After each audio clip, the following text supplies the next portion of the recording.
నమస్తే అండి. నమస్కారం. మీ పేరు? నా పేరు తిరునగరి శరత్ చంద్ర. ఓకే. సో మీ గురించి మాకు కొన్ని విషయాలు తెలియజేస్తారా? తప్పకుండా అండి. మాది ఉమ్మడి కరీంనగర్ జిల్లా, అంటే ప్రస్తుతం జగిత్యాల జిల్లా కోరుట్ల మా సొంత ఊరు. మా నాన్నగారు తిరునగరి శ్రీనివాసస్వామి, అమ్మ మాధవి. నాన్న శ్రీనివాసస్వామి ప్రభుత్వ తెలుగు ఉపాధ్యాయులు, కవి, గీత రచయిత. అలా నాన్న చిన్నప్పటి నుంచి, అంటే నాన్న కవి కావడం వల్ల నాకు చిన్నప్పటి నుంచి తెలుగు సాహిత్యం పట్ల మక్కువ ఏర్పడింది. అందుకే నేను చిన్నప్పటి నుంచి సాహిత్యం పట్ల ఒక అభినివేశంతో చదువుకుంటూ వచ్చాను. పద్యాలు, పాటలు, కవితలు నేర్చుకుంటూ వచ్చాను. అలా నేను ఇంటర్మీడియట్ వరకు మా ఊరిలోనే, అంటే కోరుట్లలోనే నేను చదువుకున్నాను. డిగ్రీ ధర్మపురిలో చేశాను. అది శ్రీ లక్ష్మీ నరసింహ సంస్కృతాంధ్ర కళాశాలలో నేను ఓరియంటల్ డిగ్రీ చదివాను. పీజీ ఉస్మానియా ఆర్ట్స్ కళాశాలలో పూర్తి చేశాను. అక్కడే ఉస్మానియా విశ్వవిద్యాలయం నుంచే ఆచార్య సూర్య ధనంజయ్ గారి పర్యవేక్షణలో పిహెచ్డి పూర్తి చేశాను. దాశరథి గారి సినిమా పాటల్లో కవితాత్మకత అనే అంశం మీద. అలా నా ఈ విద్యాభ్యాసం అంతా తెలుగు సాహిత్యం పట్ల ఉన్నటువంటి మక్కువతో పూర్తి చేశాను. ఆ తర్వాత చిన్నప్పటి నుంచి కవిత్వం రాయడం, నాన్న వెళ్ళేటువంటి ప్రతి సభకి, సాహిత్య సభకి నన్ను తీసుకెళ్లడం వల్ల నాకు సాహిత్యం పట్ల ఒక అభిరుచి ఏర్పడింది. అలా చిన్న వయసులో నుంచి 7వ తరగతి నుంచి కవిత్వం రాయడం మొదలుపెట్టాను. అలా తెలియనటువంటి విషయాలు ఏవైనా ఉంటే సభ నుంచి వచ్చాక నాన్నని అడిగి తెలుసుకునేవాడిని. ఇదేంటి అదేంటి అన్నట్టుగా అడిగి తెలుసుకునేవాడిని. అట్లా ఈ తెలుగు సాహిత్యం పట్ల దృష్టి ఏర్పడింది నాకు. ఓకే. మీరు ఈ పాటలు రాయాలి, కవితలు రాయాలి అన్న ఆలోచన మీకు ఎలా వచ్చింది? అదే నాన్నగారు సాహిత్య కార్యక్రమాలకు వెళ్ళడం వల్ల నాన్నతో పాటు నేను వెళ్ళేవాడిని. అంటే మీ ఫాదర్ సపోర్ట్ చేశారు. ఎందుకంటే చిన్నప్పటి నుంచి, అంటే మనకు పేరెంట్స్ ఎటు వెళ్తే అటు తీసుకెళ్తారు కదా. నాన్న వెళ్ళేటువంటి సభకి నేను వస్తాను అనేసరికి, అంటే సరే వస్తాడు కదా అని తీసుకెళ్లేవారు. అక్కడికి వెళ్ళగానే చాలామంది కవులు, సినారే గారు, సుద్దాల అశోక్ తేజ గారు, ఇలా చాలామంది కవులు అక్కడికి వచ్చేవారు. నాకు అప్పుడేం తెలియదు, ఎందుకంటే మనకు దాని గురించి ఏం అవగాహన లేదు. కానీ వాళ్ళు మాట్లాడే మాటలు కానీ, పాడే పాటలు కానీ అవి వినడం వల్ల ఇందులో ఏదో ఉంది, తెలుసుకోవాలి, ఈ సాహిత్యం అంటే ఏంటి, ఈ పాట అంటే ఏంటి, ఈ కవిత్వం అంటే ఏంటో తెలుసుకోవాలన్న ఒక ఆసక్తి అనేది కలిగింది. ఇక మనకు ఒక సందేహం వచ్చిన తర్వాత అది క్లియర్ అయ్యే వరకు మనసున పట్టదు. వచ్చాక నాన్నని అడిగి తెలుసుకున్నాను. అక్కడ వాళ్ళు మాట్లాడారు, అవి ఏంటి, ఆ పాట ఏంటి, ఆ పద్యం ఏంటి, ఆ గేయం ఏంటి అని అడిగి చెప్తే నాన్నగారు చెప్పారు, దీన్ని సినిమా పాట అంటారు, దీన్ని పద్యం అంటారు, దీన్ని కవిత్వం అంటారు, ఇది ఇలా రాయాలి, దీనికి ఇలా నియమాలు ఉంటాయి అని చెప్పేవారు. అలా నాకు దాని మీద ఒక ఇంట్రెస్ట్ వచ్చి నాన్నని అడిగి తెలుసుకున్నాను. మొదటిగా మీరు కవితలు రాసి తర్వాత సినిమా పాటలు రాయడం స్టార్ట్ చేశారు. అవును. ఓకే. ఫస్ట్ మీరు పాటలు రాస్తారు కదా, కవికి సినీ కవికి తేడా ఏంటి? కవికి సినీ కవికి తేడా అంటే, కవి స్వేచ్ఛా జీవి, తను స్వేచ్ఛగా రాసుకుంటాడు. కవి తన భావనను అనుసరించి తనకు తగ్గట్టుగా, తన భావానికి తగ్గట్టుగా కవిత రాసుకుంటాడు. అది అందులో ఎవరి ప్రమేయం ఉండదు, ఎవరి జోక్యం ఉండదు. కానీ సినిమా కవి అలా కాదు, అది సమిష్టి కృషి. సినిమా అంటేనే వ్యాపార ప్రక్రియ, అది అందరికీ నచ్చినట్టుగా, అందరికీ తగ్గట్టుగా రాయాలి. ఏది? సినిమా పాట. కాబట్టి సినీ కవి అనేటువంటి వాడు సంగీత దర్శకునికి, గాయకునికి, హీరోయిన్లకి తగ్గట్టుగా, వాళ్ళ యొక్క అభిప్రాయాలకు తగ్గట్టుగా, జనం అభిప్రాయానికి తగ్గట్టుగా రాయడం అనేటువంటిది సినీ కవికి ఉండేటువంటి లక్షణం. కవికి ఉండే లక్షణం అది కాదు. కవి తనకు నచ్చినట్టుగా స్వేచ్ఛగా రాసుకోవచ్చు. ఓ కవిత రాశాక నచ్చలేదనుకోండి, దాన్ని చింపేసి పడేయచ్చు, మళ్ళీ కొత్తది రాసుకోవచ్చు. నచ్చకపోతే తన మనసుకు నచ్చేట్టుగా రాసుకోవచ్చు. కానీ సినిమా పాట తనకు నచ్చేట్టుగా రాసుకునేది కాదు, అందరూ మెచ్చేట్టుగా రాసేది. కాబట్టి కవికి, సినీ కవికి ఈ తేడా ఉంటుంది. ఇప్పటి వరకు మీరు ఎన్ని పాటలు రాశారు? దాదాపు 40కి పైగా సినిమా పాటలు రాశాను. ఓకే. అందులో 25 పాటలు రిలీజ్ అయ్యాయి, సినిమా పాటలు. ఇంకా ప్రైవేటు ఆల్బమ్స్కి, తర్వాత షార్ట్ ఫిలిమ్స్, వెబ్ సిరీస్, ఇట్లాంటి వాటికి ఇంకొక 30 వరకు రాశాను. మీకు అవార్డ్స్ ఏమైనా వచ్చాయి ఇప్పటి వరకు? చాలా వచ్చాయి అవార్డ్స్ కూడా. నేను చిన్నప్పటి నుంచి నేను రాసినటువంటి కవితలన్నీ కూడా కవితల పోటీకి, బహుమతులకి పంపించేవాడిని. అలా చాలా అవార్డ్స్ వచ్చాయి. మధ్యప్రదేశ్ భోపాల్ నుంచి నాకు ఇది ఉత్తమ కవిగా జాతీయ పురస్కారం వచ్చింది. తర్వాత కాళోజీ గారి యువ కవి పురస్కారం, నారాయణ రెడ్డి గారి కవితా పురస్కారం వచ్చింది, అబ్దుల్ కలాం గారి ఎక్సలెన్స్ అవార్డు వచ్చింది. ఇలా చాలా పురస్కారాలు. ఇటీవలే అలిశెట్టి ప్రభాకర్ పురస్కారం కూడా వచ్చింది.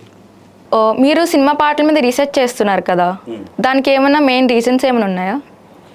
రీజన్ అంటే నాకు ముందు నుంచి కవిత్వం అంటే ఇష్టం కదా, ఆ కవిత్వం మీద ఉన్న ఇష్టమే పాట మీదకి మళ్ళింది. ఇంకా సినిమా పాటలు వినాలి, సినిమా పాటలు అధ్యయనం చేయాలి, సినిమా పాటల సాహిత్యాన్ని తెలుసుకోవాలన్నటువంటి ఒక అభిరుచి కలిగింది చిన్నప్పటి నుంచి. అలా నాన్నని అడిగి తెలుసుకున్నాను. నేను జనరల్గా నేను సినిమా చూస్తే సినిమా మీద ఉండేటువంటి స్క్రీన్ మీద వచ్చేటువంటి పాటల రచయితల పేర్లు చూడకుండా నేను సినిమా చూసేవాడిని కాదు. ఎందుకు అని అంటే నాకు గీత రచయితల మీద మక్కువ ఎక్కువ. నేను 24 క్రాఫ్ట్స్లో సినిమా పాట మీద సాహిత్యం మీద ఎక్కువ శ్రద్ధ పెట్టేవాడిని. అందుకని నాకు సినిమా పాట మీద ఒక అభిమానంతో దాని సాహిత్య విలువలు తెలుసుకోవాలనేటువంటి ఒక ఆసక్తితోని నేను దాని మీద అధ్యయనం చేసి దాని మీద రీసెర్చ్ చేయాలని దాదాపు సినిమా పాటల రచయితలందరి మీద నేను ప్రత్యేకమైనటువంటి పరిశోధనాత్మకమైనటువంటి వ్యాసాలు రాసి దాన్ని ఒక పుస్తకంగా సినీ గీతావర్ణం అనే పుస్తకంగా తీసుకొచ్చాను. ప్రత్యేక శీర్షికలుగా ధారావాహికలుగా నేను పత్రికలకు కూడా రాశాను.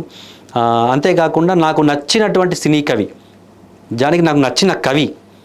నాకు నచ్చిన కవే అక్కడ సినీ కవిగా దాశరథి కృష్ణమాచార్య గారు మీ ఇన్స్పిరేషన్ అంటే కవిగా ఆయన పాటల మీద పిహెచ్డి చేయాలని నాకు 8వ తరగతిలో నా సంకల్పం. అది 8th క్లాస్లో అనుకున్నాను దాశరథి గారి మీద పిహెచ్డి చేయాలని. అలా నేను ఆ సంకల్పంతో నేను ఇటీవలే దాశరథి గారి సినిమా పాటల మీదనే పిహెచ్డి చేసి డాక్టరేట్ తీసుకున్నాను. మీరు ప్రొఫెషనల్ వృత్తిలో ఉన్నారు కదా, మరి సాంగ్స్ రాయడానికి 2 మేనేజ్ చేయడానికి టైం ఎలా సరిపోతుంది మీకు? సరిపోవడం అంటే 2 ఇష్టం నాకు, కాబట్టి కష్టం అనిపించలేదు. కాబట్టి నేను సమయాన్ని మేనేజ్ చేసుకొని అట్లా టైంను చూసుకొని చేసేవాడిని. ఇప్పుడు కాలేజ్ ఉన్న టైంలో క్లాసెస్ చెప్పుకోవడం, మిగతా టైంలో కవితను రాసుకోవడం, పాటలు రాసుకోవడం అట్లా చేసేది. అంటే ఏంటంటే మనకు నచ్చినటువంటి పనులు అవి 2, ఏది వృత్తి ప్రవృత్తి, ప్రొఫెషన్ ప్యాషన్, అవి 2 నాకు 2 కళ్ళ లాంటివి. కాబట్టి 2 కళ్ళతోనే నడిస్తేనే దారి కనబడుతుంది కదా, కాబట్టి నాకు అవి 2 ముఖ్యమే. అలా నాకు వృత్తి ప్రవృత్తి 2 కష్టమేమనిపించదు, ఇష్టం. కాబట్టి నేను సులువుగానే ఈజీగానే ప్రయాణం సాగుతుంది. మీకు సాంగ్స్ రాయమని చెప్తారు కదా, చెప్పినప్పుడు ఓన్లీ సీన్ ఒకటే చెప్తారా లేకపోతే మూవీ స్టోరీ మొత్తం చెప్తారా? మూవీ అంటే అక్కడ సన్నివేశాన్ని బట్టి థీమ్ సాంగ్స్ ఉన్నాయనుకోండి, తప్పనిసరిగా సినిమా కథ మొత్తం చెప్తారు. ఎందుకంటే థీమ్ సాంగ్ మొత్తం కథతోనే ఆధారపడి ఉంటుంది. కాబట్టి అది ఇప్పుడు డివోషనల్ అనుకోండి, లవ్ సాంగ్ అనుకోండి, ఐటెం సాంగ్ అనుకోండి, కేవలం అక్కడ ఉన్నటువంటి సిచ్యుయేషన్ మాత్రమే చెప్తారు. కాబట్టి అది ఆ సిచ్యుయేషన్ తగ్గట్టుగా రాస్తే సరిపోతుంది. అన్ని వేళల్లో మూవీ కథ మొత్తం చెప్పరు, కొన్ని సందర్భాల్లో చెప్తారు. మీరు ఎలాంటి పాటలు రాయడానికి ఇష్టపడతారు? ఇలా అని కాదు, సినిమా కవి అంటే అన్ని రకాలుగా రాయాలి. అంటే ఈ టైప్ సాంగ్స్ అయితే ఇంట్రెస్ట్ నాకు, అలాంటివి ఏమైనా ఉన్నాయా? అలానే ఏం లేదు. Theme songs, message oriented, devotional, folk, item song, tragedy song, ఇలా లవ్ సాంగ్స్ ఏవైనా, ఒకటని కాదు. ఓకే, ఇప్పటి వరకు మీరు రాసిన పాటల్లో మీకు నచ్చిన పాట ఒక పాట పాడతారు మా కోసం? పాట నేను పాడలేను, అంటే పాడే వాయిస్ కాదు, జస్ట్ లయాత్మకంగా నేను దాని గురించి చెప్తాను. నేను ఫస్ట్ ఒక్కడే నెంబర్ 1 సినిమాతో నేను ఎంట్రీ ఇచ్చాను. మీ ఫస్ట్ మూవీ అది? ఒక్కడే నెంబర్ 1. ఏ సాంగ్ రాశారా అందులో? అది 2021లో వచ్చింది, శ్రీపాద రామచంద్రరావు గారి దర్శకత్వంలో. దాంట్లో సవాలు నిన్ను తాకి అనే పాట రాశాను. Haimath love movie, love message oriented song. అది ట్యూన్ ఇచ్చారు నాకు, తనాన నాన నాన నాన నాన నాన తనాన నాన నాన నాన నాన నాన, ఇది ట్యూన్. ఈ ట్యూన్కి తగ్గట్టుగా వర్డ్స్ కావాలి. సవాలు నిన్ను తాకి చుట్టుముట్టి చూడరా, సయంటు దూసుకొచ్చి సాగరాన్ని ఈదరా, నిజాన్ని నిద్రలేపి గుండె దమ్ము చూపరా, పిశాచి మూకలెన్ని ఉన్న చీల్చి వెయ్యరా. ఇది మెసేజ్ ఓరియంటెడ్ సాంగ్. చివరిలో హీరో పడిపోయి ఉంటాడు, అంతా అతన్ని చుట్టుముడుతుంటారు. అప్పుడు అతను వాళ్ళని ఎదుర్కొంటూ పాడుతుంటాడు అన్నట్టు, ఏది విలన్స్ని. వాళ్ళందరికీ ఎదురు తిరిగి వాళ్ళు ఎక్కడెక్కడ చేస్తున్నటువంటి అకృత్యాలు, అన్యాయాలు ఉంటాయో వాటన్నిటినీ కూడా ఆయన ఎదుర్కొంటూ పాడుతుంటాడు. ఫైట్ సీన్ మూవీ లాస్ట్లో వస్తుంది. ఈ సాంగ్ రాశాను, ట్యూన్కి తగ్గట్టుగా మీటర్ మీద వచ్చింది. హైమత్ గారు ఫేమస్ సింగర్, చాలా నాని గారికి, శర్వానంద్ గారికి, విజయ్ దేవరకొండ గారికి చాలా సాంగ్స్ పాడారు హైమత్ గారు. ఆయన ఈ సాంగ్ పాడారు. అది నాకు ఫస్ట్ మూవీ, ఫస్ట్ సాంగ్. అది నాకు మంచి గుర్తింపుని ఇచ్చింది. సురేష్ ప్రొడక్షన్స్లో మన రామానాయుడు గారి బ్యానర్ మీద మూవీ రిలీజ్ అయింది. మీరు రాసే ప్రతి పాటకి ట్యూనింగ్ మీరే ఇస్తారా? ప్రతి పాటకి ట్యూనింగ్ నేను ఇవ్వను, ఎందుకంటే అది నేను రైటర్గా కేవలం అది నా రాయడం మాత్రమే నా పని. కాకపోతే అప్పుడప్పుడు నేను కొన్ని అనుకుంటే ఇలా అనుకున్నాను సార్ అని చెప్తాను. దానికి తగ్గట్టుగా వాళ్ళు కొన్ని సందర్భాల్లో చేస్తారు, కొంత చేంజెస్ చేస్తారు, కొన్ని ఏమో వాళ్ళే ట్యూన్ ఇస్తారు, ఆ ట్యూన్కి తగ్గట్టుగా నేను రాస్తాను. ఓకే, మీరు కవితలు కూడా రాశాను అన్నారు కదా, నా కోసం ఒక కవిత చెప్తారా? తప్పకుండా. ఏది నేను గజళ్ళు రాశాను, రుబాయిలు రాశాను, వచన కవితలు రాశాను. ఒక రుబాయి నేను ఒకటి రుబాయి అంటే? రుబాయి అంటే ఏంటంటే అది పర్షియన్ నుంచి వచ్చినటువంటి సాహిత్య ప్రక్రియ. రుబాయి అనేది జనరల్గా మనకు తెలుగులో కూడా వచ్చేసింది. అంటే కవితలు తెలుసు కానీ ఈ కవితల్లో ఎన్ని ఉంటాయని తెలియదు మాకు. కవితల్లో మనకు పద్యం అని ఉంటుంది, గేయం అని ఉంటుంది, వచన కవిత. కవితల్లో ఎన్ని ఉన్నాయి. వచన కవిత, గజల్, రుబాయి ఇలా ఉంటాయి. రుబాయి అంటే మనకు పర్షియన్లో 4 అని అర్థం. అంటే 4 అనేటువంటి నెంబర్ని మనం రుబాయి అంటాం, రుబాయత్ అంటాం. అంటే 4 లైన్ల కవితను రుబాయి అంటాం. అలా అని 4 లైన్లు ఉన్న ప్రతీది రుబాయి అయిపోదు, దానికి కొన్ని నియమాలు ఉన్నాయి. First line, second line, fourth line ఇవి రైమింగ్లో ఉండాలి. థర్డ్ లైన్ అనేటువంటిది ఫ్రీడంగా ఉంటుంది అన్నట్టు, స్వేచ్ఛగా ఉంటుంది. 1వ లైన్ 2వ లైన్లో ఉండేటువంటివి ఏదైతే మీనింగ్ ఉంటుందో అది 3వ లైన్కి లింక్ ఉంటుంది. 4వ లైన్తో కవిత పూర్తవుతుంది. దాన్ని మనం రుబాయి అంటాం. నా రుబాయి ఒకటి మీరు అన్నట్టుగా వినిపిస్తాను. జ్వాలలతో ఈవేళ పోటీ పడతాను, రాళ్ల గుండెలందు నేను దీపం పెడతాను, పయనంలోనే ప్రతిభ రుజువవుతుందంటే గమ్యాన్ని కొద్దిసేపు వెనక్కి నెడతాను. ఇదొక రుబాయి. అంటే ఏంటంటే నేను ఎంత కష్టమైన నిప్పులతో అయినా పోటీ పడతాను, చదువు రానటువంటి అజ్ఞానుల మనసుల్లో కూడా నేను దీపం పెడతాను. దేనికోసం? పయనంలోనే ప్రతిభ రుజువవుతుందంటే, అంటే మనం కష్టంలోనే మన యొక్క టాలెంట్ ప్రూవ్ అవుతుంది. అంటే గమ్యాన్ని కొద్దిసేపు వెనక్కి నెడతాను. నేను చేరుకోవాల్సిన గమ్యం దగ్గరికి వచ్చినా సరే నేను ఇంకా కష్టపడడానికి నేను ట్రై చేస్తాను, కానీ అంత తొందరగా గమ్యాన్ని చేరుకోవడానికి ఇష్టపడను. అంటే కష్టంలోనే మన టాలెంట్ అనేటువంటిది ప్రూవ్ అవుతుంది అనుకున్నప్పుడు గమ్యాన్ని అంత తొందరగా చేరుకోవడానికి నాకు ఇష్టం లేదు, ఇంకా కష్టపడడానికే నేను ఇష్టపడతాను అని ఇది ఒక సందేశాత్మకంగా నేను ఒక సెల్ఫ్ కాన్ఫిడెన్స్తో చెప్పాను ఇది. మీరు లిరిక్స్ రాస్తారు కదా, ఆ రైమింగ్ ఎలా వస్తుంది మీకు? మీరు కూర్చొని రాసేటప్పుడు ఒక సపరేట్గా ప్లేస్ ఏమైనా ఎన్నుకుంటారా? అంటే సెపరేట్గా ప్లేస్ అని కాదు, అంటే సందర్భాన్ని బట్టి పీస్ఫుల్గా ఉండేలా చూసుకుంటారు. అంటే పార్క్ దగ్గరికి వెళ్ళినప్పుడు, లేకుంటే ఒక్కోసారి జర్నీలో, కారులో ఉంటేనో, జర్నీలు ఎక్కువ వస్తాయి, కారులో ఉంటేనో, బస్సులో ఉంటేనో, సైడ్ కిటికీ దగ్గర కూర్చున్నప్పుడు ఇట్లా రాయడానికి ఎక్కువ. రోడ్స్ మీద ఏమైనా సీన్స్ రోడ్స్ మీద ఒక సీన్స్ కానీ ఇంకేదైనా ఒకవేళ మనకి ఏదైనా ట్రాజడీ సీన్స్ కనిపించాయి అనుకోండి, ఎవరైనా బిచ్చగాళ్ళు కానీ బాధపడుతున్నట్టుగా కానీ, ఎవరైనా బెగ్గర్స్ అట్లాంటి టైంలో అట్లా సీన్స్. అంటే మనకు కవిత్వం రాయడానికి కొన్ని ప్రదేశాలు అనేటువంటివి కవికి ప్రత్యేకంగా ఉంటాయి. ప్రయాణం కావచ్చు, అంటే ఇక్కడ కూర్చుంటేనే వస్తుందని కాదు, కొన్ని సందర్భాల్లో మనకు అలా ఆలోచన వచ్చినప్పుడు రాసేస్తాం. మీరు ఎలా కూర్చుని రాయడానికి ఇష్టపడతారు? ఎక్కువ జర్నీలో అంటే ప్రయాణంలో కిటికీ పక్కన బస్సులో కానీ కారులో కానీ కిటికీ సైడ్కి కూర్చొని రాయడానికి ఎక్కువ ఇష్టపడతాను. ఎందుకంటే నాకు అట్లా అది ఎక్కువ రాయడం ఇంట్రెస్ట్ అన్నట్టు. ఓకే, ఈ జర్నీలో మీకు ఎదురైన చేదు అనుభవాలు ఏమైనా ఉన్నాయా? చేదు అనుభవాలు అంటే చాలానే ఉన్నాయి. చేదు అనుభవాల నుంచే తీపిని వెతుక్కుంటున్నాను. అంటే వెతుక్కోవాలి కూడా, వెతుక్కుంటేనే మనకు అది ఒక ఆశావాహ దృక్పథంగా తీసుకోవచ్చు. దాని నుంచి ఒక సక్సెస్ వస్తుంది, మనం దాన్ని చేదులాగా తీసుకోకుండా. అంటే చాలాసార్లు కూడా చాలామంది దర్శకులు పాట రాయించుకుంటామని పిలిపించి ఫేస్ చేశారు ఎలాంటి ప్రాబ్లమ్స్ మీరు? చాలా పాట రాయించుకుంటామని పిలిపించి ఈరోజు వద్దు అని చెప్పి వచ్చాక మళ్ళీ రేపు రండి అని చెప్పి, రేపు వెళ్తే మళ్ళీ నెక్స్ట్ డే రండి, మళ్ళీ వెళ్తే నెక్స్ట్ మంత్ రండి, మళ్ళీ నెక్స్ట్ మంత్ వెళ్తే తర్వాత చూద్దాం, ఇంకా ప్రాజెక్ట్ స్టార్ట్ చేయలేదండి. మరి మీరు ప్రాజెక్ట్ స్టార్ట్ చేయనప్పుడు నన్ను ఎన్నిసార్లు పిలిపించాల్సిన అవసరం లేదు కదా, వద్దని చెప్తే అయిపోతుంది కదా. ఇలాంటి సందర్భాలు కావచ్చు. రాశాక ఆ సాంగ్ను ఫైనల్ చేయడానికి చాలాసార్లు ఇబ్బంది పెట్టిన సందర్భాలు కావచ్చు.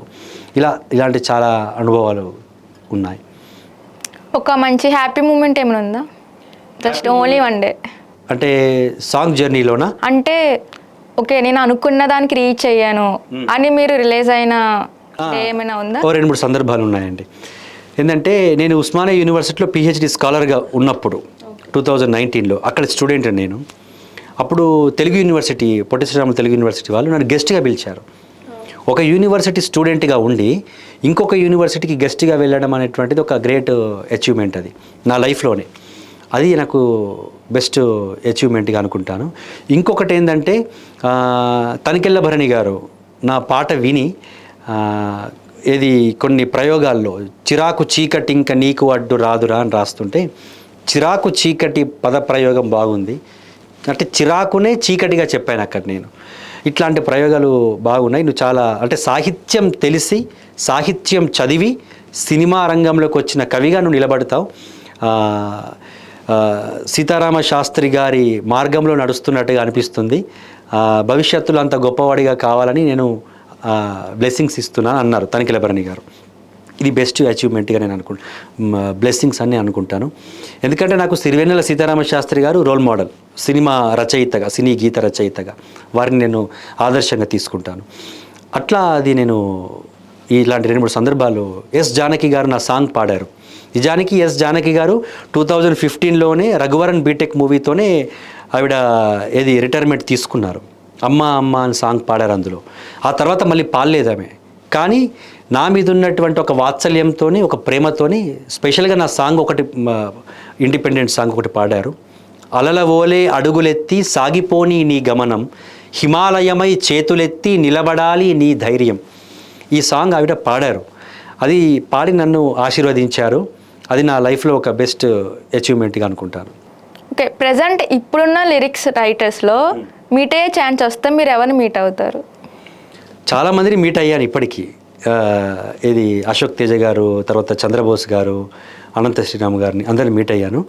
అంటే మీట్ అవ్వడం అంటే జనరల్గా ఏమనుకుంటానంటే అప్పుడప్పుడు కలుస్తుంటాం, వెళ్ళి బ్లెస్సింగ్స్ తీసుకుంటాం, మాట్లాడుతుంటాం, వారితో కలిసి పని చేయాలనుకుంటాను. మీట్ అవ్వడం మీన్స్ నేను ఏమనుకుంటానంటే ఓకే వాళ్ళతో వర్క్ చేసి మీరు హ్యాపీగా అనుకుంటాను. జనరల్గా అనంత శ్రీరామ్ గారితో, అశోక్ తేజ గారితో కలిసి చేశాను 2 సినిమాలకి. చైతన్య ప్రసాద్ గారితో, చంద్రబోస్ గారితో కలిసి పని చేయాలని ఉంది. వారితో కలిసి అంటే ఒకే పాటని కాదు, ఓ సినిమాలో వారితో కలిసి పని చేయాలి అంటే ఒక పాట వారు రాస్తే ఒక పాట నేను రాయాలని ఒక ఆలోచన. అంటే అదొక అవకాశం వస్తే బాగుంటుందని అనుకుంటున్నాను. ఓకే, ఇప్పటి వరకు మీరు రాసిన పాటల్లో పెద్ద సినిమాలకు రాసిన సాంగ్స్ ఉన్నాయి. అంటే ఇప్పుడు వస్తున్న సినిమాలు ఉన్నాయి. గిరిపుత్రిక అని ఒకటి ఆదిలాబాద్ జిల్లా అడవుల్లో జరిగినటువంటి ఒక యథార్థ సంఘటన, ఒక గిరిజన బాలికకు జరిగిన అన్యాయం, దాని మీద సినిమా వస్తుంది గిరిపుత్రిక అని. వందే మాతరం శ్రీనివాస్ గారు దానికి మ్యూజిక్, సుద్దాల అశోక్ తేజ గారు, మిట్టపల్లి సురేందర్ గారు, గోరెటి వెంకన్న గారు, నేను. అలాంటి శిఖరాలతో నేను ఒక అణువుని వాళ్ళ ముందు. నిజానికి అట్లాంటి శిఖరాలతో కలిసి పనిచేసేటువంటి అదృష్టం ఒకటి వచ్చింది. అందులో ఒక పాట రాశాను. తర్వాత మోనార్క్ శర్వానంద్ గారిది బిగ్ ప్రాజెక్ట్. టైటిల్ లాంచ్ కాకుండానే ముందు చెప్పాను నేను మోనార్క్ అని. సరే, ఆ సినిమాకి నేను రాస్తున్నాను శర్వానంద్ గారిది.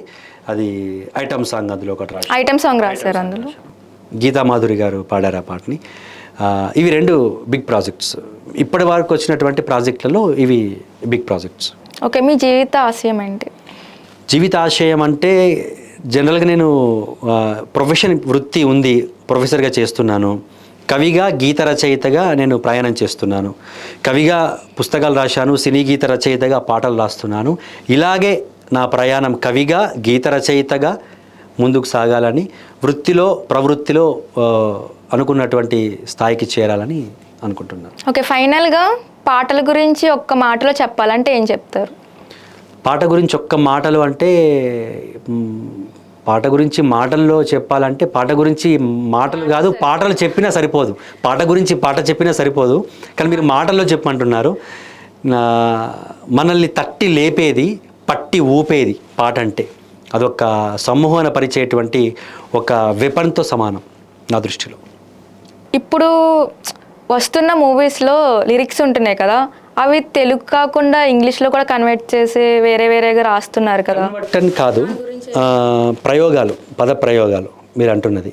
అంటే కన్వర్ట్ అంటే ట్రాన్స్లేషన్ అని కాకుండా ఏం చేస్తున్నారంటే తెలుగు పాటలో తెలుగు పదాల కంటే ఇంగ్లీష్ పదాలు ఎక్కువగా ఉంటున్నాయి మీరు అనేది అది. కారణం ఏంటంటే గీత రచయితకి ఒకటి తెలుగు భాష మీద అవగాహన లేకపోవడం. అంటే పాటలు రాస్తున్నటువంటి రచయిత, లిరిక్ రైటరు తెలుగు సాహిత్యం, తెలుగు చదువుకోనటువంటి వ్యక్తి అయి ఉండడం. తెలుగు మీరు అన్నారు కదా సీన్ డిపెండ్ చేస్తుంది సాంగ్ అని. సీన్ డిపెండ్ చేయడం వేరు, వర్డ్స్ డిపెండ్ చేయడం వేరు. దీంట్లో నేను ఒక 2-3 విషయాలు కూడా మీకు చెప్తాను. నేను ఏంటంటే ఇప్పుడు తెలుగు భాష మీద అవగాహన లేకుండా, తెలుగు సాహిత్యం చదవకుండా, తెలుగు భాష తెలియకుండా తెలుగు పాట రాస్తున్నటువంటి తెలుగు రచయితలు ఇప్పుడు ఉన్నది. అదొకటైతే సాంకేతిక పరిజ్ఞానంతో ఉండి, అంటే ఇప్పుడు బీటెక్ చేసి ఎంటెక్ చేసి వచ్చినటువంటి వాళ్ళు చాలామంది ఉన్నారు. అట్లాంటి వాళ్ళకి తెలుగు మీద పట్టు ఉండదని నేను చెప్పను. ఎందుకనంటే చంద్రబోస్ గారు లాంటి వాళ్ళు, తర్వాత అనంత శ్రీరామ్ లాంటి వాళ్ళు చాలామంది బీటెక్ చేసి వచ్చినటువంటి వాళ్ళే, కానీ గొప్ప సాహిత్యాధ్యయనం చేసి వచ్చినటువంటి వాళ్ళు. కాకపోతే వాళ్ళకి ఏంటంటే తెలుగు మీద ఒక గ్రిప్ లేక, పదప్రయోగ రీతి తెలియక రాసినటువంటి వాళ్ళు ఉన్నారు. అది ఒకటైతే, ఇంకొక రకంగా చెప్తే అది గీత రచయిత తప్పు మాత్రమే అంటే కూడా నేను కొన్ని సందర్భాల్లో ఒప్పుకోను. దానికి కారణం శ్రోతలు, ప్రేక్షకుల అభిరుచి. శ్రోత ఇది వినేవాడు కానీ సినిమా చూసేవాడు కానీ ఇలా ఉంటేనే పాట నచ్చుతుంది, ఇలా ఉంటేనే సినిమాకి వస్తాను అనుకున్నప్పుడు శ్రోత మీద డిపెండ్ అయి ఉంటుంది. ఆడియన్స్కి ఏది నచ్చితే అది రాయాలి రచయిత, తప్పదు. ఎందుకంటే అది మాకు నచ్చినట్టుగా రాసుకునేది కాదు, జనం మెచ్చేటట్టుగా రాసేది. కాబట్టి వాళ్ళ మెప్పు పొందాలంటే వాళ్ళకు నచ్చేటట్టుగా రాయాలి. దాని మీద మాకు నచ్చేటువంటి అభిప్రాయము, అవకాశము అన్ని సందర్భాలు ఉండవు అని నేను అనుకుంటాను. కాబట్టి కొన్ని సందర్భాల్లో వాడుతున్నారు, కొన్ని సందర్భాల్లో తెలియక వాడుతున్నారు. కానీ తెలుగు పదాలు తప్పనిసరిగా వాడాలి, స్వచ్ఛమైన తెలుగు పదాలతో పాట రాయండి అని వస్తే ఏ తెలుగు గీత రచయిత కూడా పక్కన పెట్టడు. అది నా అభిప్రాయం, అంటే నాకు తెలిసినంత మట్టుకు. మీరు రాసిన కవితల్లో మీకు నచ్చిన ఒక కవితలు చాలా ఉన్నాయి. ఈ కవిత నాకు నచ్చి, అంటే ఇప్పటివరకు రాసిన కవితలు ది బెస్ట్ అని మీకు నచ్చింది ఉంటుంది కదా, అలా ఉన్నాయి, చెప్తాను. జనరల్గా అయితే కవికి కవితలన్నీ, పాటలన్నీ తన బిడ్డలే. ఒక తల్లికి ఈ బిడ్డ ఎక్కువ ఇష్టం, ఈ బిడ్డ తక్కువ ఇష్టం అని చెప్పడు, జనరల్గా తల్లి చెప్పదు. కాకపోతే ఉన్నాయి, చాలా కవితలు ఉన్నాయి. అక్షర శిఖరంలో నేను రాసిన మొదటి కవిత ఉదయ రేఖలు అని గేయం ఉంది. తర్వాత వచన కవితల్లో కూడా చాలా ఉన్నాయి. ఒక కవిత మీకు నచ్చింది, ఒక 2 లైన్స్ చెప్తారా? చెప్తాను. నేను ఉదయ రేఖలు అనేటువంటి గేయంలో దేని గురించి రాశారు? అది అంటే ప్రకృతిని, అదే సొసైటీ, నేచర్ మీద రాశాను. సొసైటీలో ఉండేటువంటి కొన్ని పరిస్థితులను దృష్టిలో పెట్టుకొని రాశాను. అలాంటి సందర్భాలు ఉన్నాయి. శిలలపైన అలలపైన అమరత్వం దాగి ఉంది, వెచ్చని చూపుల మాటున్న విషతత్వం పొంచి ఉంది అని రాశాను నేను ఫస్ట్. అది నేను ఇంటర్మీడియట్లో ఉన్నప్పుడు రాశాను అది, ఆ లైన్స్. అంటే దాని ఉద్దేశం ఏందనంటే చాలామంది మనతో మాట్లాడేటువంటి వాళ్ళు మంచి వాళ్ళు ఉంటారు. మనం చాలా మంచి వాళ్ళని చెప్పి మనం వాళ్ళతో స్నేహం చేస్తాం, కలిసిపోయి ఉంటాం. కానీ వాళ్ళ మంచితనం వెనక, వాళ్ళ మంచితనం అనేటువంటి ముసుగు వెనక మనకు తెలియనటువంటి ఒక విషతత్వం అనేటువంటిది, అంటే మనల్ని ముంచేటువంటి ఒక గుణం అనేటువంటిది ఉంటుంది. ఇట్లాంటి లక్షణం ఉంటుంది అనేటువంటిది ఎక్స్పీరియన్స్తో రాశాను నేను అప్పుడు ఇంటర్మీడియట్లో ఉన్నప్పుడు. అంటే ఇట్లా మనం ఫ్రెండ్షిప్ చేస్తున్నప్పుడు, మనం స్నేహంతో ఉన్నప్పుడు, లేకుంటే మనం బంధుత్వంలో కావచ్చు, బంధువుల్లో కావచ్చు, ఆత్మీయులే కావచ్చు, మనకు దగ్గరగా ఉండి మనతో పాటే ఉంటూ వెన్నుపోటు పొడిచేటువంటి వాళ్ళు ఉంటారు, నమ్మక ద్రోహం చేసేటువంటి వాళ్ళు ఉంటారు. వాళ్ళని దృష్టిలో పెట్టుకొని రాసినటువంటి కవితా పంక్తులు అవి. ఇలా ఒకటనే కాదు, చాలా ఉన్నాయి. రాయి లాంటి కళ అని, సజీవ దృశ్యం అని, ఇలాంటి చాలా కవితలు ఉన్నాయి. ఫ్రీవర్స్ పోయమ్స్, లాంగ్ ఫ్రీవర్స్ కూడా ఉన్నాయి. ఇలాంటివి కూడా చాలా, ఒక్కటని చెప్పలేను, చాలా నచ్చిన కవితలు ఉన్నాయి. మీకు ఛాన్స్ వస్తే ఏ డైరెక్టర్తో, ఏ మ్యూజిక్ డైరెక్టర్తో వర్క్ చేయాలనుకుంటారు? మ్యూజిక్ డైరెక్టర్ అంటే మణిశర్మ గారు నాకు చాలా ఇష్టం. నాకు నచ్చినటువంటి సంగీత దర్శకులు మణిశర్మ గారు, తర్వాత ఎంఎం కీరవాణి గారు. అవకాశం వస్తే వారితో పనిచేయాలని, ఎందుకంటే ఆర్పి పట్నాయక్ గారితో, అజయ్ పట్నాయక్ గారితో నేను కలిసి చేశాను. ఇప్పుడు మణిశర్మ గారితో చేయాలని నాకు, ఎందుకంటే చిన్నప్పటి నుంచి వారి పాటలు వింటూ పెరిగిన వాడిని, కాబట్టి వారితో పని చేయాలని కోరిక. ఓకే, మీరు మొట్టమొదటిసారిగా ఒక పాట రాసుంటారు ఫస్ట్. అది ఫస్ట్ టైం ఏ పర్సన్కి మీరు వినిపించారు, బాగుందా అని చూపించిన పర్సన్ ఎవరు? నాన్నగారికి. ఎందుకంటే నాన్న ఆల్రెడీ రైటర్ కాబట్టి నాన్నకు వినిపించాను. తర్వాత సెకండ్ పర్సన్ తనిఖీల భరణి గారు. కవితకి, గజల్కి, రుబాయికి డిఫరెన్స్ ఏంటి? కవిత అనేది నిజానికి చాలామంది ఏమనుకుంటున్నారంటే ఇవి రెండు వేరు, ఈ మూడు మీరు అన్నట్టుగా కవిత, గజల్, రుబాయి ఈ మూడు అని చెప్పారు మీరు. ఇవి మూడు కూడా వేరే వేరే ప్రక్రియలుగా చాలామంది అనుకుంటున్నారు. కానీ నిజానికి మూడు కూడా ఒకటే. కవిత్వం అనేది ఒక ప్రక్రియ. కవిత్వం అనేది ఒక ప్రక్రియ అయితే అందులో పద్యం, గేయం, వచన కవిత, గజల్, రుబాయి, సినిమా పాట ఇవన్నీ కూడా కవిత్వంలో ఉండే కొన్ని పార్ట్స్ ఇవన్నీ. కాబట్టి కవితను, గజల్ని, రుబాయిని వేరువేరుగా చూడడానికి వీల్లేదు. కవిత్వం అంటే పొయట్రీ అనేదే ఒక ప్రక్రియ. పొయట్రీనే మనం తీసుకోవాలి. ఈ పొయట్రీలో కవిత ఉంటుంది. అంటే కవిత అంటే జనరల్గా వచన కవిత అనుకోండి మీరు, అది వితౌట్ గ్రామర్గా ఉంటుంది, వితౌట్ గ్రామాటికల్గా ఉంటుంది. ఏది? వచన కవిత. ఇంకా గజల్ అంటే దానికి కొన్ని నియమాలు ఉంటాయి, రుబాయి అంటే కొన్ని నియమాలు ఉంటాయి, పద్యం అంటే కొన్ని నియమాలు ఉంటాయి, సినిమా పాట అంటే కొన్ని నియమాలు ఉంటాయి.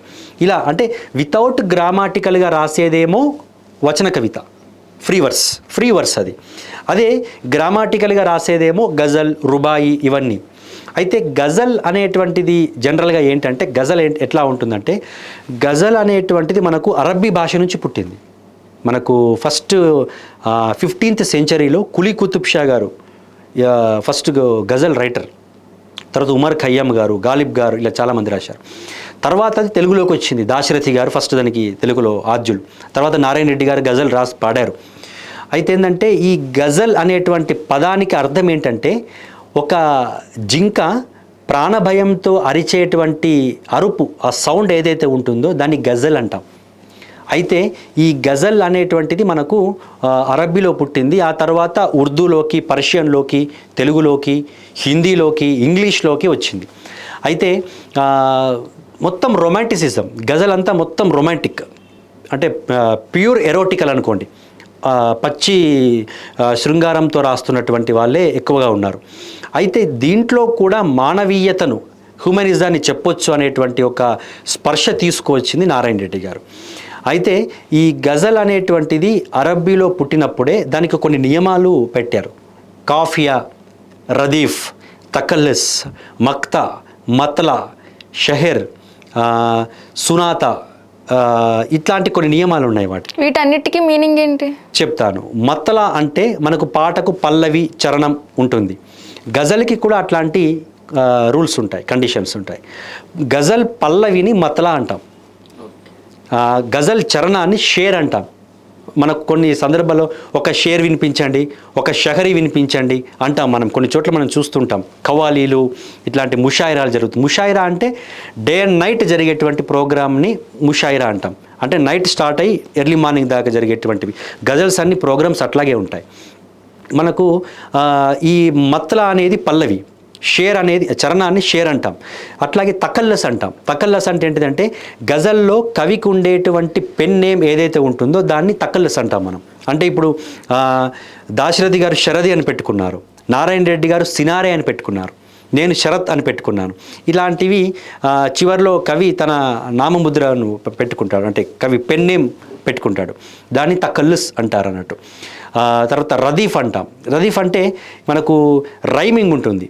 మనకు కొన్ని చోట్ల మనం ఇప్పుడు మీకు ఒక గజల్ నేను చెప్తే మీకు అది అర్థమవుతుంది.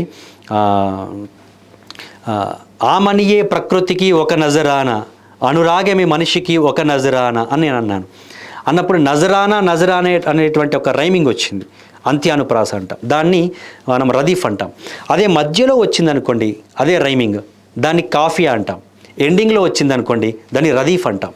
దీన్ని కాఫియా, రదీఫ్ అని అంటారు. ఇట్లాంటి లక్షణాలు గజల్కి ఉంటాయి.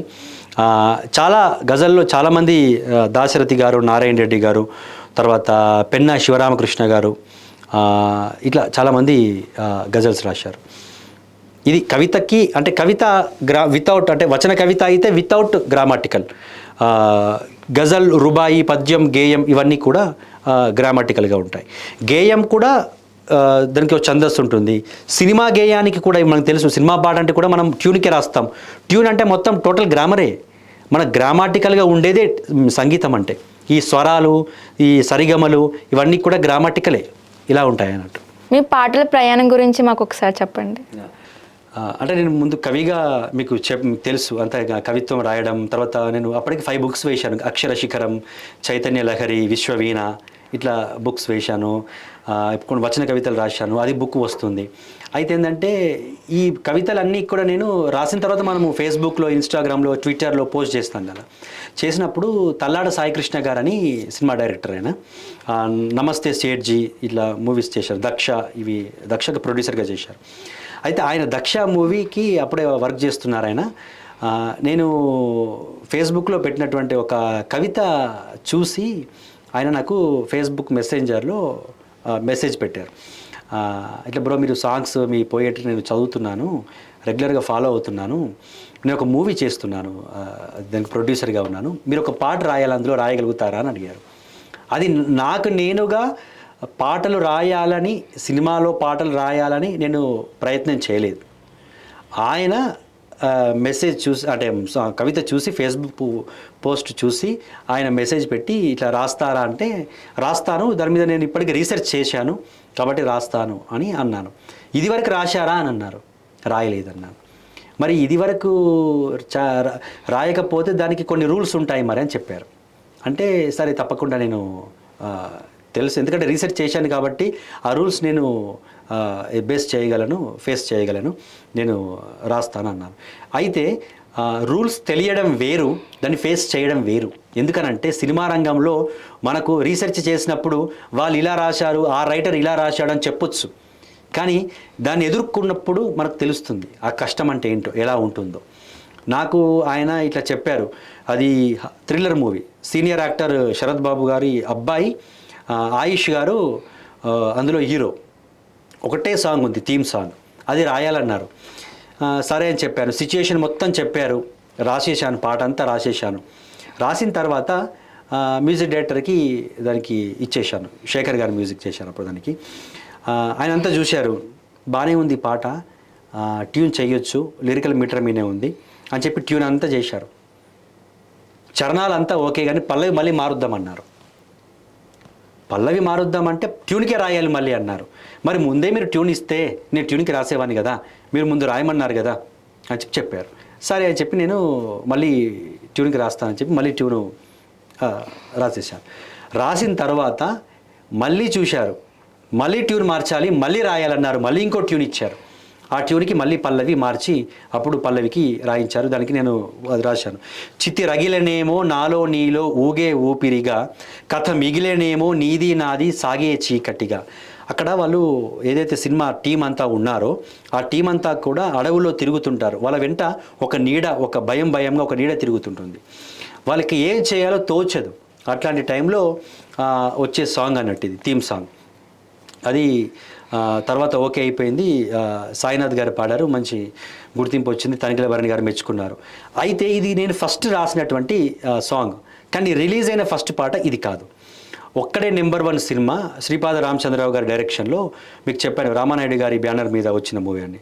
అది హైమద్ గారు, మన సింగర్, ఫేమస్ సింగర్ హైమద్ గారు పాడారని సాంగ్ అని చెప్పాను కదా. ఆ సాంగ్ సవాలు నిన్ను తాకి చుట్టుముట్టే చూడరా, ఇది ఫస్ట్ రిలీజ్ అయింది. ఇది ఫస్ట్ రాశాను, కానీ ఫస్ట్ రికార్డింగ్ అయింది దక్ష సాంగ్, కానీ రిలీజ్ అయిన మాత్రం ఫస్ట్ సాంగ్ అయితే ఒకటే నెంబర్ 1 సినిమా నుంచి. ఆ తర్వాత కలియుగ భగవాన్ అనే డివోషనల్ మూవీ, కోరుకొండ గోపికృష్ణ గారి మూవీకి నేను 5 సాంగ్స్ రాశాను. అందులో అయ్యప్ప స్వామి మీద సాంగ్స్ ఉన్నాయి, 2 సాంగ్స్. తర్వాత ధనమే జగమనుకున్నా, కళ అనుకోవాలా అనే మెసేజ్ ఓరియంటెడ్ సాంగ్స్ ఉన్నాయి. ఆ తర్వాత మన ఇది వారిదే కలయా నిజమా మూవీ ఉంది, దానికి ఐటమ్ సాంగ్ రాశాను. తర్వాత కలవరమాయ మదిలో సినిమా ఉంది, దాంట్లో 3 రొమాంటిక్ సాంగ్స్ నేనే రాశాను. అట్లా 4 మూవీస్. తర్వాత మన నెక్స్ట్ రాబిట్ అని మన విజయ్ గారి మూవీ, మంచిర్యాల డైరెక్టర్, ఆయన మూవీకి సింగిల్ కార్డ్ రాశాను, అది థ్రిల్లర్ మూవీ. ఆ తర్వాత వారిదే ఋగ్వేదం అని ఇప్పుడు ఒకటి ప్రోగ్రెసివ్ మూవీ వస్తుంది, దాంట్లో 4 సాంగ్స్ రాశాను. ఇలా సినిమాలకి రాస్తూనే వెంకటేష్ ఉప్పాల గారితో ప్లానెట్ రెడ్ మ్యూజిక్ అనేటువంటి ఛానల్తో every month 2 item songs, every month 2 independent songs plan చేసాం మేము. పెట్టి దాంట్లో ఇండిపెండెంట్ సాంగ్స్ అంటే సిచ్యుయేషన్ని బట్టి, కొన్ని సందర్భాల్లో ఐటమ్ సాంగ్స్, కొన్ని సందర్భాల్లో ఇప్పుడు ఏదైనా ఫెస్టివల్ వచ్చిందనుకోండి, ఫెస్టివల్కి తగ్గట్టుగా సాంగ్స్, అట్లా వినాయక చవితికి, తర్వాత శివరాత్రికి, తర్వాత దసరాకి, ఇట్లా December 31 ఐటమ్స్ మన ఇది పబ్ సాంగ్స్, ఇట్లా కొన్ని ఇండిపెండెంట్ సాంగ్స్ రాశాను. షార్ట్ ఫిలిమ్స్కి మన వారధి షార్ట్ ఫిలిమ్స్కి రాశాను. ఇట్లా ఇండిపెండెంట్ సాంగ్స్ అంటే short films, web series, cinema, ఇలా దాదాపు మొత్తం 40కి పైగా సాంగ్స్ రాశాను.